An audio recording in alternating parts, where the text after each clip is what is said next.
अस्सलाम वालेकुम एवरीवन। उम्मीद है आप सब खैरियत से होंगे। Welcome to the post market session. आज के सेशन में हमारे साथ director chief securities Mohammad Rizwan साहब मौजूद हैं। अस्सलाम वालेकुम रिजवान भाई। वालेकुम अस्सलाम। रिजवान भाई, ओवरऑल मार्केट की परफॉर्मेंस आज थोड़ी चौपी रही। 115,000 के लेवल्स के करीब मार्केट ने आज अपना टॉप डिफाइन करा और 200 पॉइंट्स की मॉडेस्ट अपसाइड के साथ मार्केट ने जो है वो इवेंचुअली क्लोज करा। तो ओवरऑल आज की मार्केट की परफॉर्मेंस के हवाले से आपको क्या व्यू है?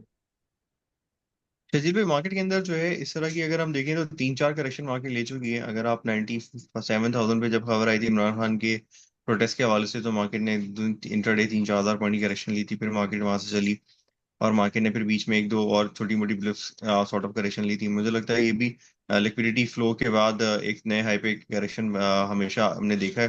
तो वो करेक्शन आई है और लिक्विडिटी फ्लो की वजह से लगता है कि शायद जैसे आप देखें आज मार्केट में जो है बाकी बैंक्स वगैरह में जो खबर लगी थी कि अगर टैक्स लग जाता तो बैंक सारे नेगेटिव थे और बाकी चीज़ों में अच्छी परफॉर्मेंस आ रही थी। सीमेंट में क्योंकि अर्निंग्स से ज़्यादा बढ़ गए थे, वो पिट रहे थे।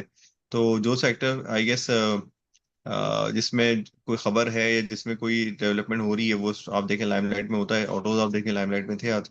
तो बाजार जो है, आप सही कह रहे हैं, ब्रॉडर मार्केट में जो है ना चॉपी या करेक्टिव मूव सी। बट अगर आप उसी में जाके सेक्टर वाइज देखें तो मार्केट में सेक्टर स्विचिंग हो रही है। कुछ लोग जो है सीमेंट में एंट्री ले रहे हैं, कुछ लोग सीमेंट से एग्जिट ले रहे हैं। तो इसी तरह से बाजार के अंदर जो है लिक्विडिटी की फ्लो की वजह से जो स्मार्ट मनी है वो आई गेस सेक्टर स्विचिंग में करते हुए कुछ कभी सीमेंट से निकल रहे हैं, कभी बैंक से निकल रहे हैं। अभी मेरा ख्याल है जो फ्लो नया इनफ्लो आया है वो ऑयल एंड गैस एक्सप्लोरेशन और में मेजोरिटी इसमें और ईएनपी में इन ओएमसीज में खासतौर पर बीएसओ में आया है। बिल्कुल। जैसे कि आपने जिक्र भी करा ऑब्वियसली कि रिसेंटली जो आज के सेशन में खास तौर पे अगर हम बात करें तो जो मेजरली जो नेगेटिव कंट्रीब्यूशन थी वो बैंक्स की तरफ से थी, जहाँ पे ऑलमोस्ट तमाम मेजर बैंक्स ने जो है वो नेगेटिव नोट पे क्लोज करा। तो बैंक्स में क्या व्यू बन रहा है आपका? यार मुझे बैंक के अंदर लग रहा है कि चीजें थोड़ी ओवरप्ले हो गई हैं। एक दफा इस पे क्लैरिटी आ जाए कि बाजार के अंदर कितने परसेंट की हिट्स को आने वाली है बैंक के सेक्टर पे, तो मेरा ख्याल है इसमें इंटरेस्ट आ जाएगा। और मुझे लगता है कि एक करेक्टिव लैग तो आ चुकी है। थोड़ी सी और करेक्शन के बाद शायद बैंक सब जो है इस चीज को अकाउंट फॉर कर लेंगे और फिर आगे चल के इसमें तेजी बन सकती है। बिल्कुल। इसके अलावा हमने रिसेंटली टी बिल्स का ऑप्शन देखा था, जिसमें हमने देखा कि 3 मंथ्स और 6 मंथ्स के जो टी बिल्स है उनमें उनकी यील्ड्स में हमने जो है वो एक शार्प डिक्लाइन देखा। After very long time they are now trading below 12%। तो ओवरऑल इस चीज़ को मद्देनजर रखते हुए ऑब्वियसली मंडे को मॉनेटरी पॉलिसी की मीटिंग भी है। तो उसके हवाले से क्या व्यू आपका, क्या एक्सपेक्टेशन है रेट कट के हवाले से और देखिए ओवरऑल? बाजार के अंदर अगर आप सेकेंडरी मार्केट की यील्ड्स की बात करें तो गवर्नमेंट की पार्टिसिपेशन हुई और सब 3 महीने का बचा 12% पर आ गया। इसका मतलब है कि मार्केट में कम से कम 250 से 300 बेसिस पॉइंट की जगह बन गई है। और अगर आप काइबोर को भी देखें तो वही सर रिफ्लेक्ट करे तो 250 बेसिस पॉइंट तो कम से कम हो जाना चाहिए। और काइबोर और बाकी सेकेंडरी मार्केट में सारी चीजें ये एक्सपेक्ट हो रही है कि 250 बेसिस पॉइंट हो जाए। और इन्फ्लेशन के नंबर को देखें, आप करंट अकाउंट के नंबर को देखें, तो मेरा नहीं ख्याल कि अब हमें जो है इसको इंटरेस्ट रेट को इतने हायर साइड पे रखना चाहिए। मेरे ख्याल है 12%।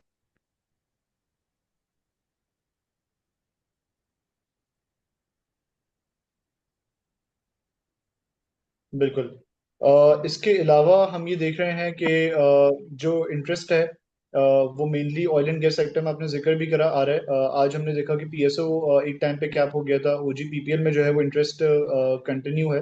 तो गोइंग फॉरवर्ड आपको ऑयल एंड गैस सेक्टर में क्या लग रहा है? क्या ये मोमेंटम कंटिन्यू रहेगा और बिलखुसूस पीएसओ में तेजी की क्या वजह है? आई गेस पीएसओ में तेजी की सबसे बड़ी वजह ये है कि पीएसओ जो है अपने कोर बिजनेस में जो सबसे बड़ा प्रॉब्लम आ रही थी वो कैश का ही मसला था। कैश फ्लो अगर इसके बेहतर होते रहते हैं तो ये जो है एक जमाने में 50% मार्केट शेयर गेन करके और one of the leading OMCs होती थी और मार्केट से प्रीमियम पे चलता था। तो मेरा ख्याल है अगर कैश फ्लो सीधे हो सकते हैं तो कोई वजह नहीं है कि मार्केट से प्रीमियम पे चले। अगर मार्केट 7 के मल्टीपल पे होगी तो शायद ये 8 के मल्टीपल पे चले। और यही चीज को रीड करते हुए आज पीएसओ में हमने देखा कि टाइम पर अपर लॉक लगा। बट अगेंस्ट अगेन कोई ओएमसी रिलेटेड वो खबर मुझे नहीं लग रहा क्या थी स्पेसिफिकली जिसकी वजह से सिर्फ पीएसओ चला हो। बिल्कुल। इसके अलावा हम देख रहे हैं कि ऑटोज में आज थोड़ा बहुत इंटरेस्ट रहा। ऑल्दो हम देख रहे हैं कि मार्केट की परफॉर्मेंस जो है वो चौपी थी। आज एक खबर आई ऑटो फाइनेंसिंग लिमिट के इंक्रीज होने के हवाले से कि वो प्रॉब्ली जो है वो डबल हो रही है। हम देख रहे हैं कि 3 मिलियन से उसको 6 मिलियन कर दिया जाएगा। उसका इम्पैक्ट आपको क्या लग रहा है ऑटो सेक्टर पे की सेल्स पे गोइंग फॉरवर्ड? हैविंग ये सेड दैट, 3 मिलियन रुपए में तो साफ सी बात है कि आपके पास गाड़ियों में सिर्फ ऑल्टो ही के सेगमेंट बचा था। जो लोकल मैन्युफैक्चरर्स में जो सबसे सस्ती गाड़ी थी ऑल्टो वही आती है आई गेस, या शायद पिकांटो भी शायद थोड़ी सी महंगी है। तो मेरा ख्याल है कि 6 मिलियन के अंदर लो इन्वेस्ट कस्टमर्स के पास एक वैरायटी आ जाएगी, प्लस इंटरेस्ट रेट डिक्लाइन हो रहे हैं तो उसकी वजह से भी इंटरेस्ट वैसे भी आ रहा था। तो अब अगर आपके पास वैरायटी आती है तो फिर हो सकता है कि लोग कहें यार कि अब क्योंकि 3 मिलियन के ऊपर अगर आपको पैसे टॉप अप करने थे तो अब वो एक इशू खत्म हो गया। तो इसी वजह से हमने देखा कि शायद आज जो है ना तमाम ऑटोज में इंटरेस्ट आया दोबारा से। बिल्कुल। What's your view regarding market going forward, Rizwan भाई, और ओवरऑल क्या स्ट्रैटेजी होनी चाहिए? यार I guess oil and gas exploration companies हो गई या ऑटो स्पार्ट हो गए या ऑटोज हो गए, इनमें शायद तो और सैलरी हो सकती है। लेकिन ये है कि अगर बैंक्स में प्रेशर होगा तो शायद इंडेक्स में शायद आपको बहुत ज्यादा मूवमेंट ना दिखे, स्टॉक वाइज आपकी चीजें चलती रहें। तो मुझे लग रहा है कि शायद मार्केट जो है अब यहाँ से अगर खैर एएनपी भी काफी हैवी वेट होता है, अगर वो चलेंगे तो इंडेक्स परफॉर्म कर सकते हैं। पर मुझे लगता है कि अगर बैंक सपोर्ट नहीं करेंगे तो शायद बहुत परफॉर्म नहीं करेगा। तो सेलेक्टिव होना चाहिए ईएनपी वगैरह में और ऑटोज में थोड़ा सा अपना एक्सपोजर बढ़ाना चाहिए।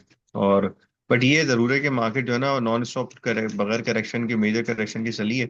और फिर खैर अगर हम इस चीज़ को जहन में भी रखें कि अभी तक कोई पॉलिटिकल ऐसा इशू नहीं है या इकोनॉमी भी ऑन ट्रैक है तो उसकी वजह से भी और ऑयल प्राइसेस जो एक सबसे बड़ा फेयर होता है हमारे लिए वो भी नीचे की तरफ नहीं है।